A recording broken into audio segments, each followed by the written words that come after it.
honest that we're both wild for Caris. She comes first, today and always. I'll be there for Christmas. I know it's not soon enough. She gives me a pointed look. We've been over this before. We're fine, Charlie, and you're about to be late for work. Emily always was the stable one. I'm kind of like the one misfiring synapse in someone's brain. Some genius moments and some moments we could all do without. Talk later. Love you both. I blow a kiss as I hang up. If I can't be there, I do the next best thing, which is send them everything I make to support them, outside of school costs. Today is my last shift of my usual 30-hour week. That's on top of studying full-time at University College London and going to band rehearsals whenever we can squeeze one in. Those are at least a bit of an escape from the usual hectic pace, though we've been ramping up the frequency as we book more gigs.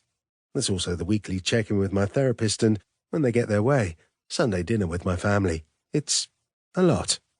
Lately, I'm so exhausted in lectures that everything goes in one ear and out the other. I've usually either rushed to class from the cafe or needed to go straight to a shift or rehearsal right after.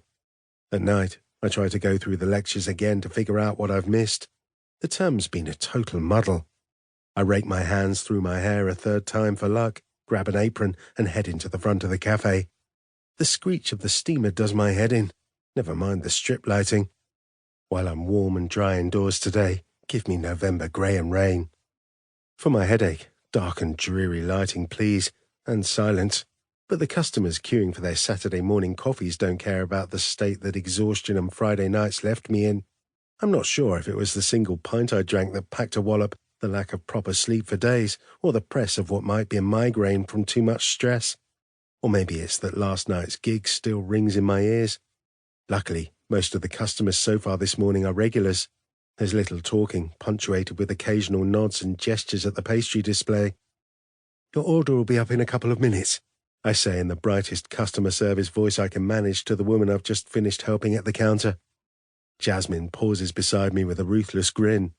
You sure you don't want to be on food orders, Charlie?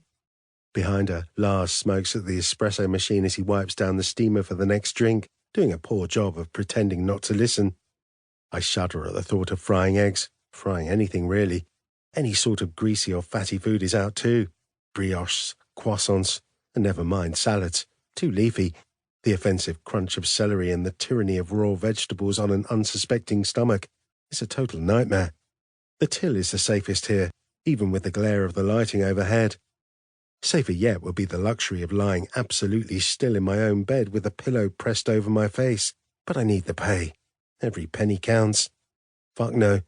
An involuntary shudder ripples through me. They're convinced I'm hungover, which has happened before, sure, but I haven't had time or money for drinking in a long while.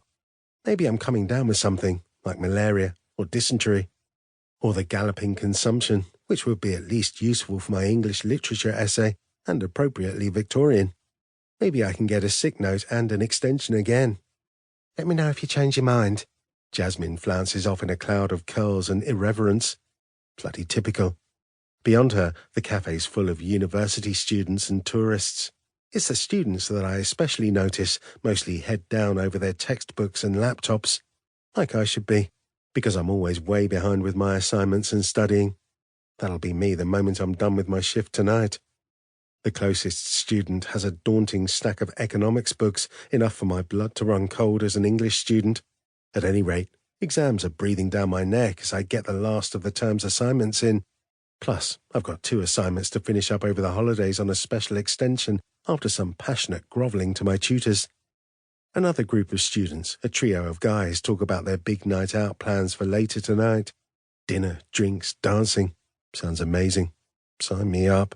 Except I've got no cash for a big or small night out, loads of homework, and precisely no dancing lined up.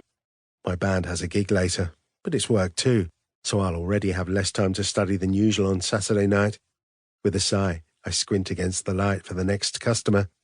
They're somewhat man-shaped at first glance. He says something that I don't quite catch. He's nothing but a dark silhouette with far too much bright light blasting my eyes from behind him. Then he slides cash, across the counter in an offhand way, like we do this routinely and have the drill down. Now I'll need to do sums. Perfect.